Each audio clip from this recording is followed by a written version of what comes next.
So in my new segment, Do I Need This? Meteorological. That was hard.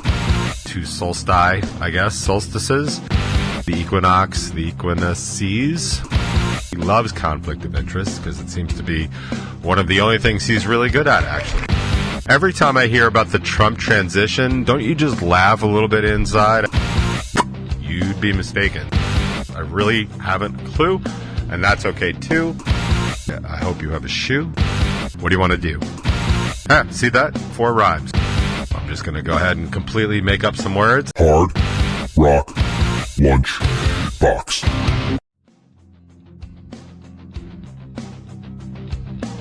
Aha! I have returned. Greetings and salutations, members of the Hard Rock Lunchbox. Of course, if you're watching on YouTube, the top 20. How is everybody?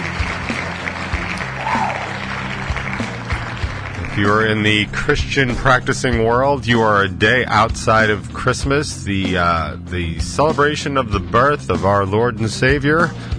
It probably wasn't born in December anyway, but when has religion ever let truth or fact stand in the way of religion? Like never, right? Like never. So of course that's ridiculous. But if you did celebrate, Merry Christmas. I tend to be more of a solstice dude myself. I was actually having that conversation on the solstice about how so many of the ancient ways, not necessarily even religions, but certainly a lot of the pagan ways definitely revolved around things that were more atmospheric, meteorological. That was hard, or, celestial or scientific, even if they just didn't know what it was. Like, kind of one of the more famous things being the solstice, because on that day, it's the shortest day of the year, and after that, things start getting lighter and brighter earlier and later, so it's kind of a big deal. And you can imagine if you were in a world without LED flashlights, that it would be really super important to have more and more light every day. That meant the world was returning out of the darkness. It seems to be like a good theme for humanity and probably something worth celebrating, so that always tends to be more of my thing. I like stuff like the two solstice, I guess, solstices, the equinox, the equinoxes. I'm just going to go ahead and completely make up some words and stuff like that. I tend to like those kinds of things. They're more astronomical as opposed to astrological, which is complete nonsense. No matter how much you post. Although I was watching something this morning about Dr. Oz, who is going to be or has been picked by Trump or nominated by Trump to handle Medicare and Medicaid, the Medicare and Medicaid system, and they were talking about how he ridiculously said that, your astrological sign actually has something to do with your health. That guy is a complete asshat, by the way. So anything coming out of Dr. Oz's mouth that you're not taking as just pure entertainment is like, that's on you for being stupid. So let's not do that. Also, I feel like it's important to point out, since I brought it up at all, that he is heavily invested into Medicare, private Medicare, so Medicare for profit companies. So putting him in charge of Medicare and Medicaid is really going to be such a conflict of interest. But as you know, the current president-elect does not care because he loves conflict of interest because it seems to be one of the only things he's really good at, actually. But anyway, Dr. Oz is a bad dude. And while I'm on this subject, if you haven't had the opportunity to do this, if you go on YouTube, which a lot of people do, if you're watching this, you're already on YouTube. But if you go on YouTube and you hit the MSNBC channel, you'll find Rachel Maddow, who is one of my favorite news reporters of all time. I know people complain because apparently she has a bias. She doesn't. She reports stories and she makes mistakes sometimes. She apologizes for them. She's also a Rhodes Scholar, which most people are not. So she's generally speaking going to be smarter than you. And I don't even have to be specific about the you I'm referring to. She's going to be smarter than pretty much everybody. And she has a really good way of going about presenting the news. But she's doing something that I thought was super interesting and a real public service in my opinion, since President-elect Trump has decided to nominate all these complete bossies for these positions that they're really not qualified for. In fact, to date, the only person I've seen even remotely qualified for anything was Marco Rubio. And that's sad if you think about it, because he's not super bright either. But he does seem to be the most qualified for a cabinet-level position. But anyway, so President Trump continues to nominate people that are unqualified for these jobs. He also fought really hard, the transition team, which, by the way, every time I hear about the Trump transition, don't you just laugh a little bit inside? I mean, I know I do, because he's got those really big boobs, so maybe the Trump transition means two things, but I digress. So he has famously asked that all these people not get security clearances and background checks and stuff like that, which is like, dude, you want them to run the country and not have a background check? It seems like a terrible idea, especially for somebody like Tulsi Gabbard, who's actually been identified as a potential Russian agent. Unwittingly, because she's that stupid, by the way, which is just... wow. But he's also asked the Senate to be in recess so he can just put recess appointments into the cabinet, which means they're not even going to vote or advise and consent. That's actually part of their job in the Constitution. I don't think that one's going to happen, because I don't feel like the Senate's just going to lay over and take it from him. But I don't know for sure. But in the face of all that, Rachel Maddow has decided to go through every single person that Trump is nominating for these positions and do 5 or 6 points of things that you need to know about them. So for your own education and your own information, and to make you a little bit more worldly and informed about what's going on in your direct world, because it's your direct government, I strongly urge you to check it out. If I get the opportunity and somehow remember, I will throw that link into the bottom of the description here. I will try and do that, although I really am... anything I'm trying to remember lately is usually not something that's going to end up happening. But I will do my best. But I strongly urge you to check it out. It's on the MSNBC channel. It's Rachel Maddow's PSA series, like public service announcement. She's doing a public servant announcement because it's important. The one on Tulsi Gabbard is pretty interesting. The one on Mehmet Oz is even better. She does go into the very laughable thing, and we know this here in the Northeast, or most of us do, the very laughable thing that when he ran for the Senate in Pennsylvania, one of the biggest problems he had is that he actually lived in New Jersey, and he tried to say that he was paying for his in-laws' house in Pennsylvania, and therefore he could run. And they let that slide. But he has a multi-million-dollar mansion in New Jersey, and that's where he lives. Where he lived then, it's where he lived for 20 years, it's where he lived during the election, it's where he lives now. And he, dude, that's what a douche he is. He wouldn't even actually move to Pennsylvania there. He was just running against Fetterman, so a Republican with TV fame could be in the Senate. I mean, it's just ridiculous and laughable. So, I actually didn't have anything to talk about today. Apparently I had that to talk about today, so that's good, because that killed at least 10 minutes.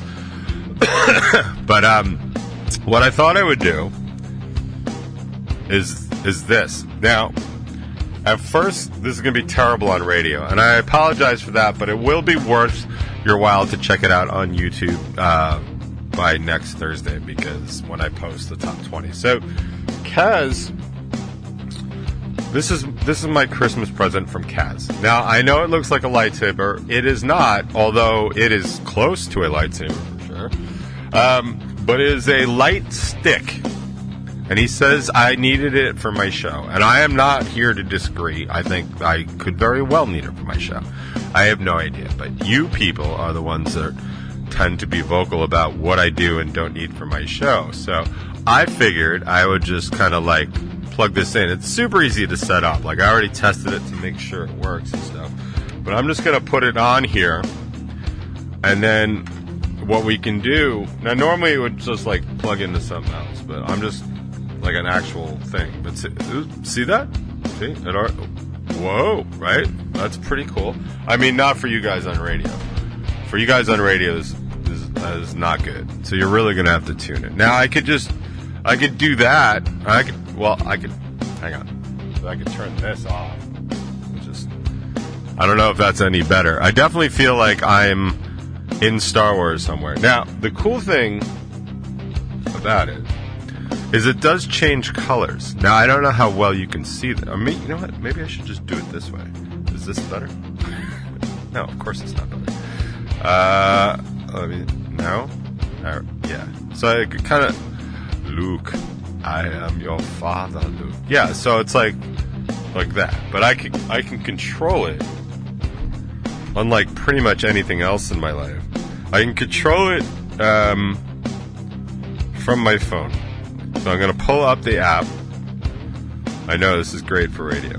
It's the Ideal LED app. If you have this at home, you can try it. So I found it. Here it is. And I can do different scenes, right? So this is the Christmas scene.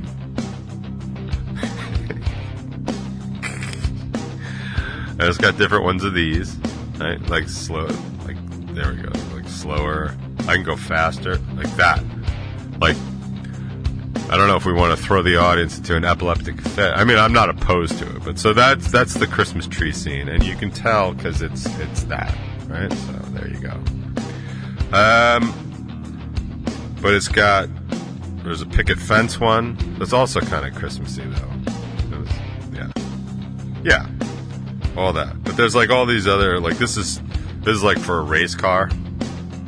I'm sure this is what Kaz would have in his studio. I mean, I don't know for sure, but I would think so. So that's the red. And it's cool because I can like take out all the other colors if I want. Like I could just do red and blue. Hang on. I know. Hold on. Delete. You would think this is something I could have done beforehand, but you'd be wrong.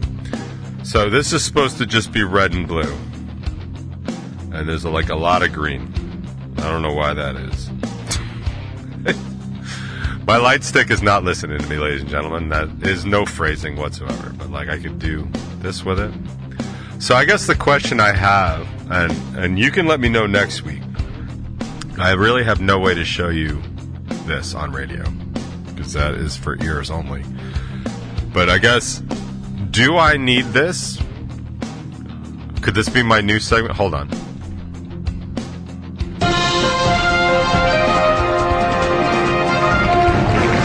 So in my new segment, do I need this?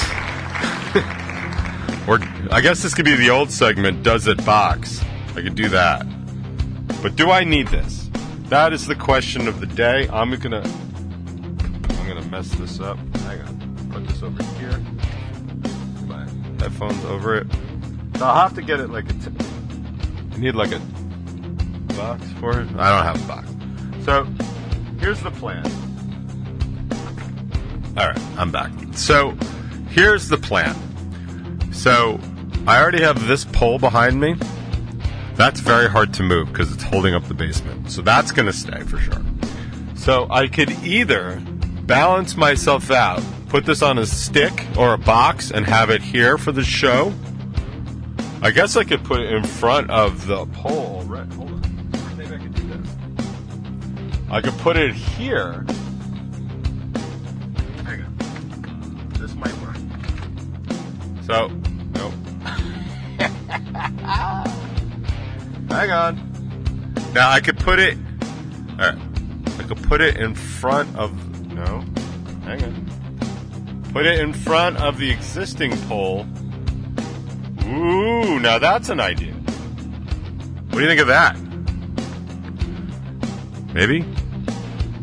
God, I wish you guys could see this, because then I could have an answer right now. Well, I'm going to leave it there for the rest of the top 20, because why not? That's pretty cool. Although, I might just change. See, the problem is with having all these choices, I mean, I know a good amount of my listeners also suffer from option paralysis, which is I have in... Ooh, I like that one. I have in spades, so I just might leave that up. Although, I really feel like the Christmas one, because we're still in that kind of mode. I don't know what this one does. This is exciting, right? No? Yeah, okay. Let me go back to the Christmas one. Nope. There it is. Yeah. Woo! I got bright. No. That's too fast. I'm going to have a seizure. Yeah. That seems more my speed. Okay. I'm going to go back. There we go. I'm going to reset this. Yeah. Alright, good. I'm going to leave it like that. Mainly because, why not? Yeah. I'm considering the lunchbox with Noodle. I think I might figure out a way for him to zoom in. I have to reset everything up so I can do that here, because I know when I switched to this newer laptop, all of a sudden I couldn't zoom in anymore. So I'll give that a shot, because if I get that to work, then I can go back to doing some interviews during the show too, which I think would be really good. Actually, I think I'm a pretty good interviewer. I just, don't have the time to do any prep work, which is really the problem for me. Unfortunately. Boy, I look really dark. Let me turn this back on. Hang on. Yeah. There we go. But you can't really see the light now. I wonder if the light has to go up. The light might have to go, like, right here. But I'll just do that for now. And then we can just evaluate it next week on YouTube. So don't forget to check this out before we start next week, because this will be out on YouTube a week from today, but it'll be like first thing in the morning. So if you can check that out before we do the lunchbox next week, then we can at least talk about it. I will say that next week's lunchbox is going to be the countdown, the top 20 songs of 2024. Maybe I'll do the top 24 songs of 2024, since I keep running out of time, or then don't have enough time or whatever. But I don't have a show after mine anymore, so if I run late, that'll actually work out right. By the way, I am so out of my... Like, I miss one show, and I really don't even know how to run this show anymore. It's really bananas. I really have to start settling everything that's going on in here so I can really start focusing on things. You'd think, like, having, like, a day off would have done that, but you'd be mistaken. So I'm just kind of falling apart from the inside out, which is probably a good way to do that. We didn't, since I wasn't here last week, we also did not get a chance to talk about the show that we had at Whiskey Rocks. I thought the venue was really nice. I really enjoyed it. I think the current plan for us is to be back there sometime in April, so I will keep you posted on that. I truly do not know if we're going to do a show before then. I was considering maybe early March, but it's a little late now to start booking something like that, so I don't know that I'll be able to pull that together, but we'll kind of see.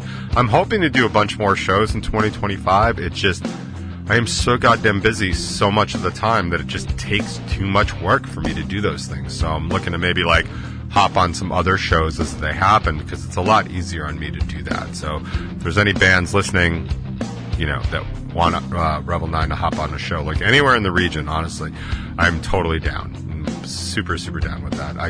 It'll be much easier on me to handle that stuff. So that'd be cool, Boat. I think we should probably get on to the rest of the show. I just want to let everybody know in advance, I have done zero prep. I had a crazy week last week and a super busy week the early part of this week, even though I was off yesterday. So I didn't prep at all. I didn't grab any new material. Obviously I had nothing to talk about except this light stick, which I thought we could just sort of unbox, and I really didn't realize till I started the show that it's going to be absolutely no use to anybody listening to the show. So, I mean, maybe it was fun, maybe it was entertaining, but probably not. So I think we'll just carry on with the rest of the show. So we'll do a lot of deep dive and archive stuff for music, because that's always fun. And I'll just start scrolling through everything I've got, and that's always fun. And we'll just sort of take it from there. I'm cool with that. But one thing I did want to point out is I hope everybody enjoyed our cover. We covered Jackknife Stiletto for the very first time. We had a really fun time doing it. We actually worked really hard on it. I don't know why that is, but we did. And we tried to add, like, our own flair. The point was to take their song and make it ours. I think we did that. I think we did it pretty well. I will say it was pointed out to be more than once by my own band that I was picking up Little Annie tics and idiosyncrasies, the way she does stuff, which I thought was hysterical because I've just watched them perform it for so long. I guess I just naturally, like, flick my head at the same time Annie does. Or maybe it's just how that song vocalizes. I really haven't a clue, and that's okay too. And I hope you have a shoe. And what do you want to do? See that? 4 rhymes for the price of 1. which is probably the best deal you're ever going to get on the Hard Rock Lunchbox. But we did cover that. It was fun. Here's the original in case you forgot. We'll see what else we can do today on the box.